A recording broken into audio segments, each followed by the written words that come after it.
Bonjour à tous. Aujourd'hui, on va vous présenter un shonen fantastique du nom de Kiss Death de Yasuhiro Kanno. Tout commence avec l'évasion de 5 criminels extraterrestres mis en exil sur la planète Terre. Pour pouvoir survivre, ces ex-prisonniers vont devoir prendre possession d'un hôte, en l'occurrence 5 adolescentes. Pour s'évader, ils vont alors tuer leur gardien du nom de Z. Mais malheureusement pour eux, leur gardien ne va pas être totalement mort et va réussir à survivre à sa mise à mort. Il va alors prendre possession du corps de Shingo Tozu, un jeune lycéen qui passait dans le coin à la recherche d'extraterrestres, justement. L'agent Z va alors se promettre de se venger de ces 5 criminels. Le problème, et il est de taille, c'est que Shingo a une peur bleue des filles, et cela va compliquer grandement ses plans.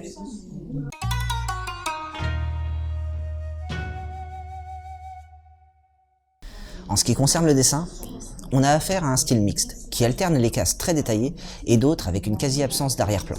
Mais cela ne gâche en rien cet ouvrage et permet même d'apporter un certain rythme à ce titre.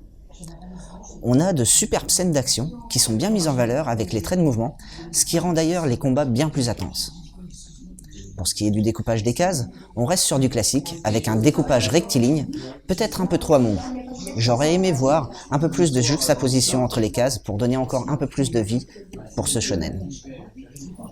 Pour ce qui est de la jaquette, elle reste plutôt classique avec un petit plus. Si on regarde la première de couverture et la quatrième, en louchant, on observe un léger effet 3D et c'est plutôt sympa.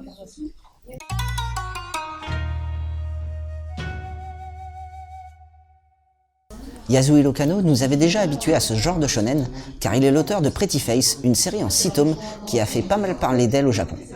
On retrouve d'ailleurs pas mal d'humour dans ce shonen, créé par certaines situations, comme le fait que Z semble avoir son plan qui va se dérouler comme pour rire, et tout est sabordé par son hôte qui a une peur panique d'approcher les filles. Le petit bémol de ce shonen, par contre, est le fait d'avoir un peu trop stéréotypé les personnages féminins, en leur mettant des formes dites parfaites, ce qui n'est d'ailleurs pas indispensable, à mon sens, car elles peuvent manipuler facilement les gens. Si vous avez bien aimé ce titre, je peux vous conseiller Parasite de Iwaaki Hitoshi, où l'on a des parasites qui contrôlent aussi les êtres humains.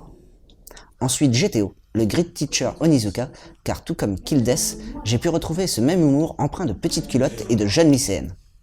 Et enfin, Awaken de Renta Hitori, où l'on a aussi des êtres qui infectent les humains.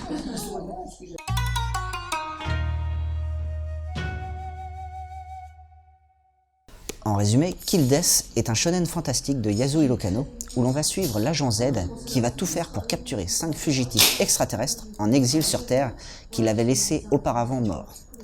Il va alors prendre le contrôle de Shingo Tozu, un jeune étudiant. La tâche de l'agent Z va se révéler plus difficile qu'il n'y paraît, car les aliens ont infecté des filles, et c'est justement le point faible de Shingo, car il en a une peur panique.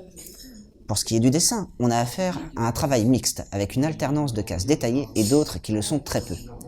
On a d'ailleurs une utilisation des traits de mouvement sur les scènes d'action qui en renforcent l'intensité.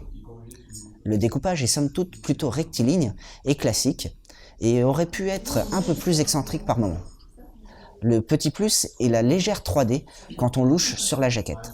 Pour ce qui est de mon avis, on a affaire à un bon shonen qui peut être un très bon classique par la suite avec de l'humour et un bon scénario. C'est un titre que l'on peut trouver chez Delcourt Tonkam pour le prix de 6,99 €. Sur ce, bonne lecture.